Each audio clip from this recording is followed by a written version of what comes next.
Oi, pessoal, como é que vocês estão? Eu espero que vocês estejam bem. Pessoal, hoje a gente vai conversar então sobre a primeira meta de leitura aqui do Conde de Monte Cristo. Hoje eu tô num cenário um pouquinho diferente aqui no meu quarto, tá? E só para que vocês entendam, eu tô desse lado agora, porque aqui eu tenho a minha escrivaninha, e aí eu consigo apoiar tanto o livro, que é bem gordinho, como vocês podem ver, quanto o meu caderninho aqui de anotações. Então, eu fui fazendo algumas anotações ao longo da leitura. E a gente vai conversar então sobre os primeiros 10 capítulos. Eu comentei com vocês que a minha ideia é trazer um diário de leitura aqui para o canal, né? Até para eu ter um registro mesmo no futuro dessa leitura, que eu acho que vai ser incrível, né? Eu já gostei muito dos primeiros capítulos que eu li. Então, eu fiz a leitura do capítulo 1, que se chama Marselha, a Chegada, até o capítulo 10, que é O Pequeno Gabinete das Tulherias. E aí, eu fiz algumas anotações que eu quero comentar com vocês. O Conde de Monte Cristo, ele foi publicado inicialmente em formato de folhetim. Então, foi de agosto de 1844 a janeiro de 1846. E aqui na minha edição, nessa edição que eu tenho aqui da Zahar, diz que é possível que a gente encontre algumas contradições aqui ao longo da leitura, justamente porque é algo, né, característico desse tipo, né, de formato que era inicialmente ali a questão do folhetim. Muito bem, então, dito isso, a gente vai iniciar a nossa história aqui no ano de 1815. Para ser mais exata, 28 de fevereiro de 1815. E aí é muito interessante que a gente tenha em mente o contexto histórico em que essa situação vai se passar nesse primeiro momento. Então, a gente vai ter uma França aqui que está dividida. Há uma instabilidade política porque nós temos as pessoas que defendem, que são bonapartistas, que defendem ali o imperador Napoleão Bonaparte, e as pessoas que são a favor da monarquia, que é o que está acontecendo neste momento, né? Nós temos o rei Luís XVIII aqui, que é quem está no comando da situação, digamos assim, neste momento.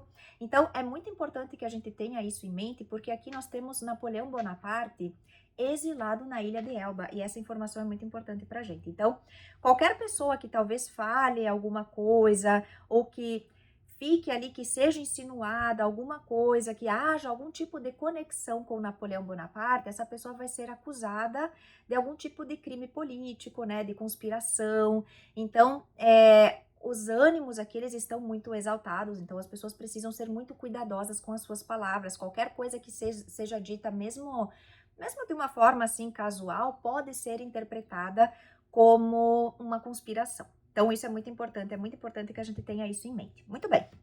A gente vai conhecer aqui um rapaz, que é o Edmond Dantes. E, gente, aqui no livro, pelo menos nos primeiros 10 capítulos, não fica claro pra gente qual que é a idade exata desse rapaz. Então, tem um determinado momento que ele vai dizer que ele tem 21 anos, e num outro momento ele vai dizer que ele tem 19 anos. Então, a gente entende que ele é um rapaz jovem, né? Ele está a bordo do navio Faraon, que pertence ao Sr. Morrel. O Sr. Morrel tem uma companhia aqui, que é a Morrel e Filhos, se eu não me engano. Acho que é esse o nome. Morrel e Filho, ou Morrel e Filhos, alguma coisa assim. Ele é um armador. E me perdoem, inclusive, a questão da pronúncia, tá, pessoal? Meu francês, ele tá um pouquinho, assim, enferrujado. Então, caso vocês tenham ali a informação correta das pronúncias, deixem nos comentários, por favor. Muito bem, então, a gente tem esse armador, que é o responsável ali por esse navio, e o Sr. Morrel, a gente vê aqui que ele tem um carinho muito grande pelo Dantes, né? O Dantes é esse jovem, humilde, honesto, é uma pessoa de caráter, e eu, inclusive, arriscaria dizer aqui que ele é uma pessoa um tanto quanto ingênua e um pouco imatura aqui no começo, né? Então, esse navio vai chegar a Marselha, e a bordo desse navio nós temos, então, a tripulação, temos ali o Edmond Dantes, e nós temos um rapaz também chamado Danglars. Esse rapaz também é jovem, ali na casa dos 20 e poucos anos, ele é o contador aqui deste navio. E quando ele se aproxima aqui do Sr. Morrel, ele já chega dizendo que o Edmond Dantes assumiu ali o controle do navio e que ele faz um desvio ali na ilha de Elba.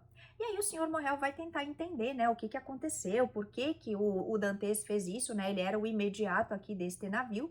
Então, ele, em alguma circunstância, né, muito específica, caso algo acontecesse com este navio, ele seria a pessoa a assumir o controle e a tomar as decisões do que deveria ser feito. Mas a gente percebe que o Danglars aqui ele já vem insinuando alguma coisa, de que o Dantes fez algo errado, de que ele tomou uma decisão equivocada, e aí o Sr. Morrel vai tentar entender o que aconteceu.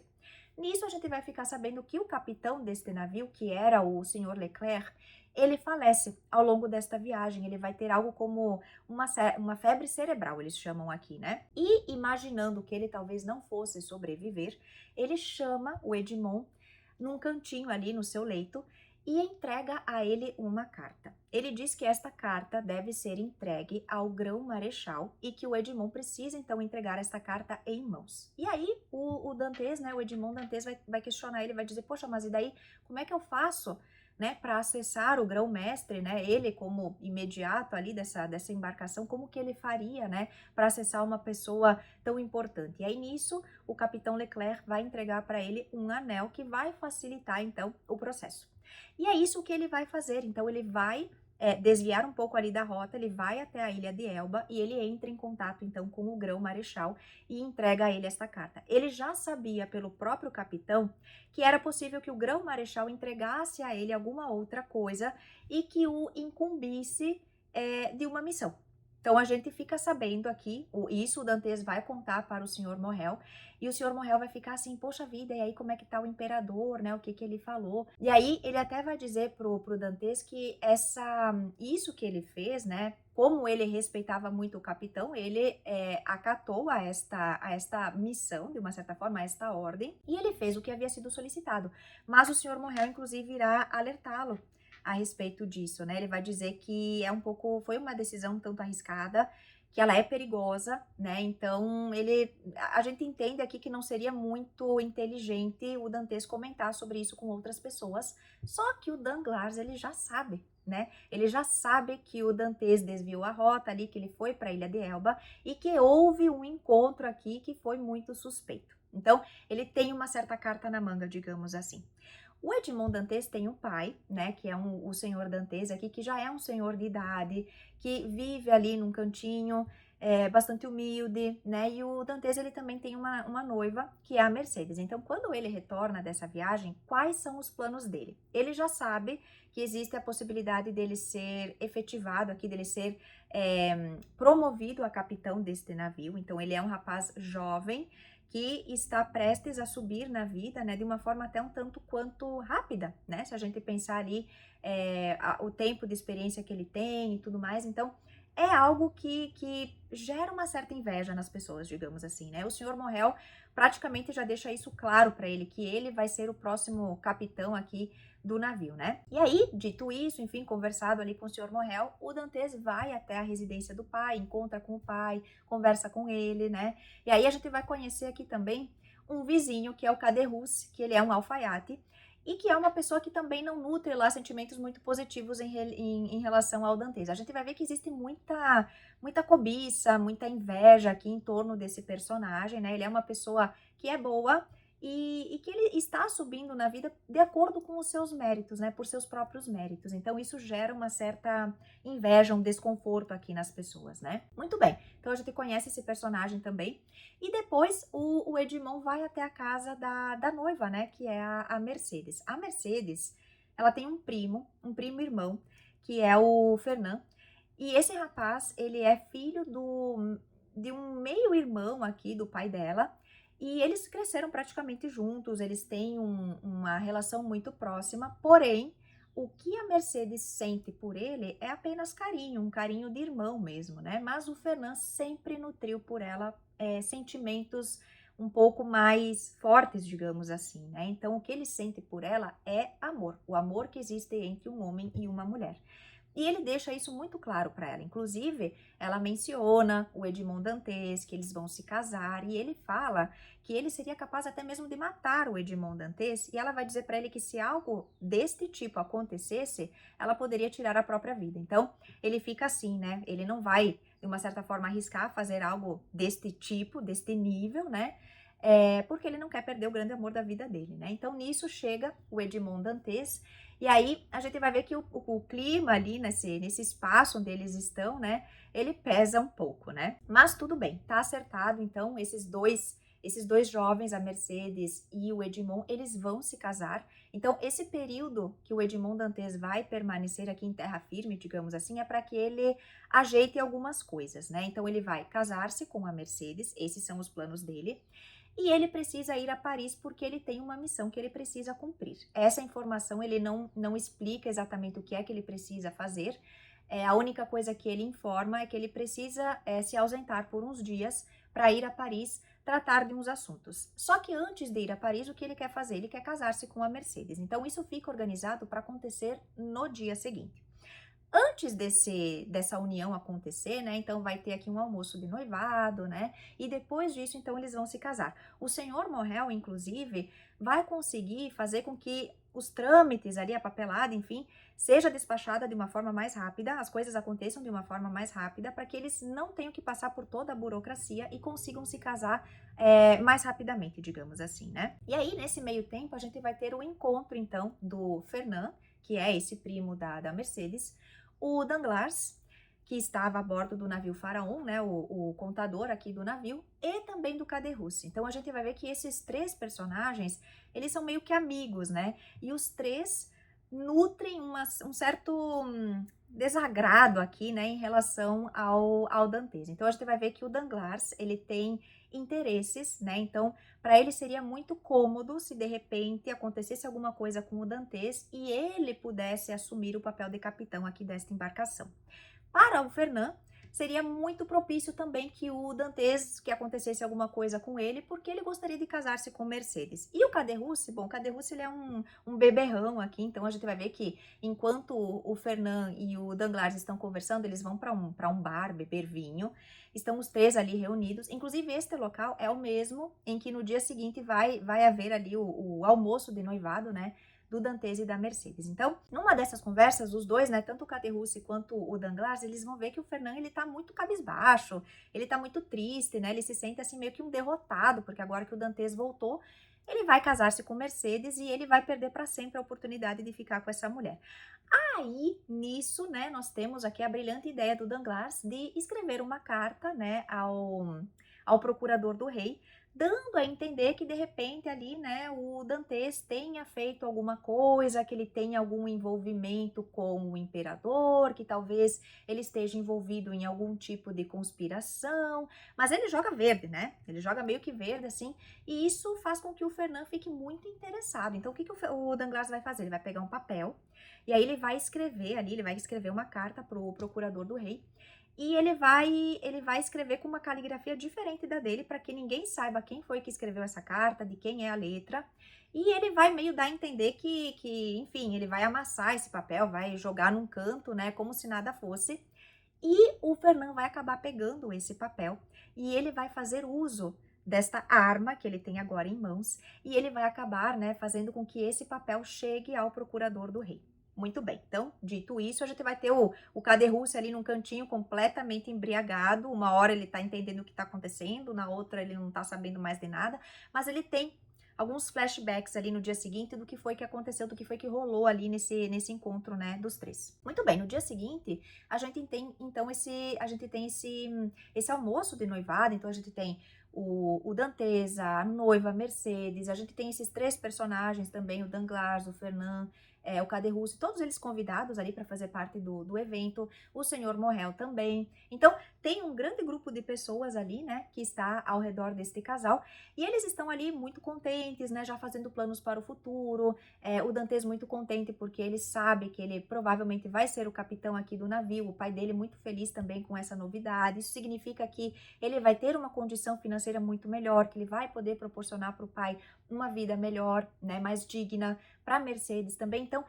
é um momento assim que muitos planos estão sendo ali pensados, né? Muitas coisas ali planejadas para o futuro desses dois jovens e também das pessoas que são importantes para eles, né? E nisso vai chegar um grupo aqui de policiais anunciando então que o Dantes precisa acompanhá-los porque há um mandado de busca aqui de prisão, né, para o Dantes. E aí vai ficar todo mundo assim meio chocado, ninguém tá entendendo exatamente o que é que está acontecendo.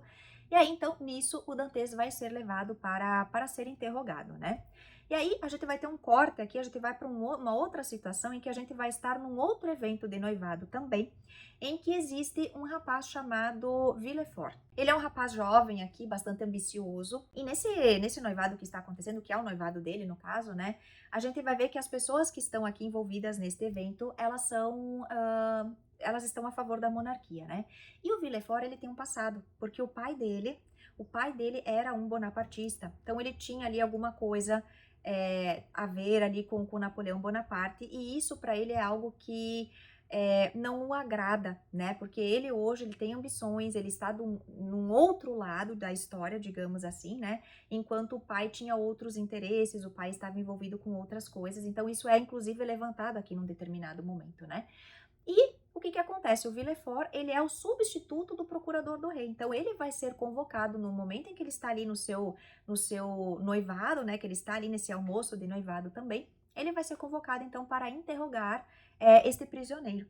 E aí, quando ele se aproxima aqui do Dantes, né? No local onde ele está, ele vai começar a interrogá-lo, quer saber a idade dele, enfim, um pouco da vida dele, até que ele questiona se existe alguma carta que está junto ali com o Dantes, né? O que ele tinha junto com ele, o que ele iria fazer em Paris, né? Que o Dantes vai comentar isso com ele. E aí ele vai encontrar essa carta e, para a surpresa de Villefort, o grão-marechal havia escrito uma carta destinada ao pai do próprio Villefort. Então, o que ele vai fazer de uma forma muito esperta? O Dantes não sabe qual é o conteúdo dessa carta, mas ele sabia para quem ele deveria entregar esta carta em Paris. O Villefort vai ler essa carta várias vezes, ele vai assim, ó, inclusive perder a cor, porque ele sabe que muita coisa está em jogo. Então, ele inclusive se sente muito abençoado por ele ter sido a pessoa a interceptar essa carta, porque imagine se o procurador do rei tivesse recebido essa carta, o que iria acontecer com Villefort? Talvez, não sei, ele fosse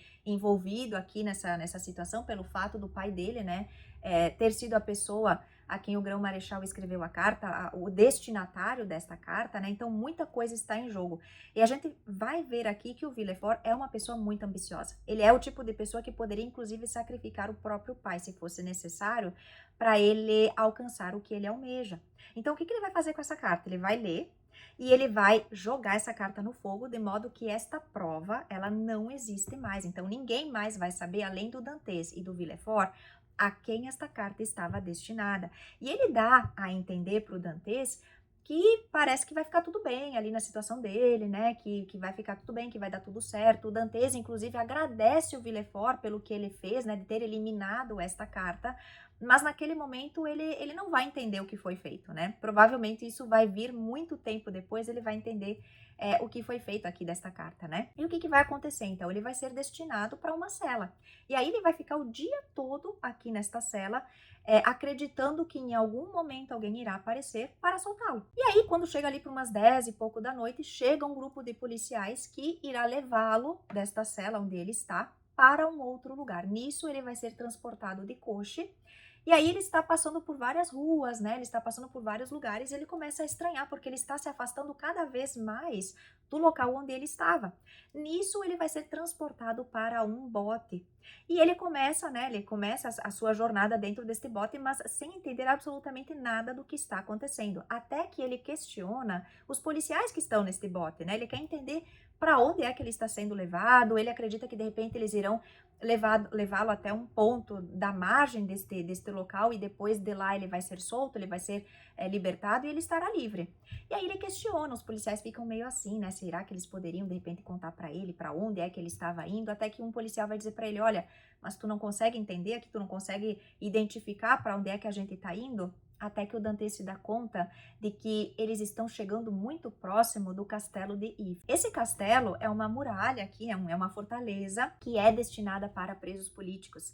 Então, ele acaba meio que entendendo o que é que está acontecendo com ele, e nesse momento ele meio que entra em pânico. Ele tenta, inclusive, pular do navio, ele vai ser contido aqui por esses policiais, e ao chegar na prisão, né, no castelo de If, gente, é muito triste para mim, assim, quando a gente vê a forma, né, como ele chega neste castelo e como ele percebe, ele entende o que é que está acontecendo.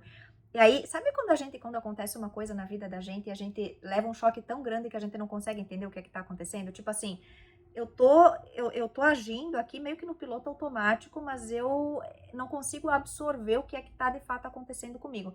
É assim que eu vejo, né, o Dantes nesse momento em que ele adentra aqui essa região, né, essa prisão aqui de If, e aí ele vai ser jogado numa cela e ele vai questionar para o carcereiro, né, que está ali com ele, quando é que ele vai conseguir falar com o diretor, porque ele quer entender o que é que está acontecendo com ele quer saber quanto tempo que ele vai ficar ali, quando é que ele vai ser solto. E aí o carcereiro vai dizer que se ele se comportar, pode ser que ele consiga sair para ficar um tempo fora da prisão e ele consiga, talvez, conversar com o diretor. E aí o Dantes vai questionar, mas quanto tempo que leva para que isso possa acontecer, né? E aí o carcereiro vai dizer que pode ser que isso leve dias, pode ser que leve meses, um ano, mas isso não vai deixar o Dantes tranquilo. Ele precisa saber qual que é a situação atual dele neste momento, para que ele entenda quanto tempo que ele vai ficar ali, o que é que está acontecendo com ele, mas ele já percebe que a situação dele é muito mais séria, muito mais grave do que ele imaginava. E o carcereiro, inclusive, vai mencionar aqui a presença de um abade que está ali dentro do castelo, né? E que ele está num calabouço, que é uma área onde eles deixam os prisioneiros que não se comportam. E ele até vai dizer que na época o padre havia sugerido, havia oferecido 1 milhão da moeda que eles têm aqui, agora eu não lembro exatamente qual que é, para que ele fosse solto. E aí o Dantes vai dizer que ele não tem nenhum tipo de dinheiro, ele não tem nada que ele possa oferecer aqui para o carcereiro, mas que ele gostaria, ele oferece aqui uma quantia de dinheiro para ele muito pequena, que ele gostaria que esse carcereiro fosse visitar a Mercedes e fosse contar a ela então que ele está vivo e que ele está preso. Muito bem, então vai acontecer uma determinada situação aqui que vai fazer também com que o Dantes seja colocado nesse calabouço, né? Meio que ele vai perturbar um pouco esse carcereiro e ele, né, não vai ficar lá muito contente e vai acabar colocando, então, o Dantes nesse calabouço porque ele insiste em falar com o diretor, ele não quer comer, ele não quer se alimentar direito, né? E o carcereiro recebe por prisioneiros, então os prisioneiros que estão sob a responsabilidade dele, ele acaba recebendo ali um valor e ele não quer que o Dantes morra, porque se ele morrer, ele vai acabar perdendo, né, dinheiro. Então a gente vai ter o Dantes agora nesse momento, nesse calabouço. E aí, nisso, né, o último capítulo que nós temos aqui é o Villefort indo a Paris para conversar com o rei. Com o rei, né, com o rei Luís. Então eu vou ler para vocês, só pra gente fechar, essa partezinha em que o Villefort vai assumir um papel assim de mártir, né, de salvador da pátria. E aí ele vai dizer assim, ele vai contar então, né, para o rei que ele interceptou ali uma pessoa e que essa pessoa estava ali envolvida em conspiração. E aí ele vai dizer o seguinte, isso está na página 122 aqui da minha edição. Eles resultam de um interrogatório a que submeti um homem de Marselha que há muito tempo eu vigiava, mentira, e que mandei prender no mesmo dia de minha partida. Esse homem, marujo arruaceiro e de um bonapartismo que não me escapou, foi secretamente à ilha de Elba. Lá esteve com o grão-marechal, que o encarregou de uma missão verbal junto a um bonapartista de Paris, cujo nome nunca pude fazê-lo dizer, que é mentira, porque essa pessoa é o próprio pai do Villefort. Mas essa missão era encarregar tal bonapartista de preparar os ânimos para um regresso. Observai que é o interrogatório que revela isso, para um regresso que só pode estar muito próximo. Então ele assume aqui um papel de um mártir mesmo, né? Como se ele tivesse feito assim uma grande coisa. E aí o capítulo termina exatamente aqui nessa parte, com o Villefort conversando então com o rei e contando para ele sobre essa conspiração. E aí a gente fica nessa parte agora, a partir dos próximos capítulos. Deixa eu ver qual que é o nome do próximo capítulo que a gente tem aqui. O próximo capítulo chama-se O Ogro da Córcega. Vamos ver no que é que vai dar, gente. Na semana que vem, então, eu volto pra gente conversar sobre os próximos capítulos. Mas eu gostaria de dizer pra vocês que esse primeiro momento já foi muito interessante pra mim. Gostei muito dessa primeira leitura, desse primeiro contato. Caso eu tenha esquecido alguma informação, gente, deixem aqui nos comentários, porque é bastante coisa, né? Então, se faltou alguma informação ou se eu falei alguma coisa de forma equivocada, deixem aqui nos comentários. Mas o que fica aqui pra mim, pelo menos, é que a gente vai encontrar muitas pessoas dispostas a prejudicar outras pessoas de modo que elas consigam ascender na vida, né? Então a gente já tem aqui o Danglars, o Fernand, que são pessoas bastante invejosas, né? Eles querem tirar o Dantes da jogada, porque cada um deles tem ali as suas ambições. E o Villefort também não é diferente, né? A gente sabe que ele é uma pessoa extremamente ambiciosa e, como eu comentei com vocês, ele é o tipo de pessoa que sacrificaria o próprio pai para se promover, para se dar bem na vida. Então a gente vai ver muitas pessoas, provavelmente ao longo de todos os outros capítulos, muitas pessoas que vão se unir justamente para que elas consigam o que elas querem, né? Para que elas consigam ascender aqui de uma certa forma, e não importa quais são as pessoas que elas irão prejudicar ao longo do caminho, né? Então, fica aqui esse primeiro relato, então, em relação a esses primeiros 10 capítulos, e depois, na semana que vem, a gente conversa. Eu não lembro como que ficou a divisão dos próximos, depois eu deixo aqui na descrição para vocês sobre os próximos capítulos, então, que eu vou ler aqui ao longo da próxima semana, e aí na semana que vem a gente já conversa sobre eles também, tá bom, pessoal? Eu vou ficando por aqui. Se vocês me acompanharam até aqui, não se esqueçam de deixar o seu like, se inscrever aqui no canal e também de ativar o sininho para as notificações. Tá bom, pessoal? Até semana que vem. Tchau, tchau!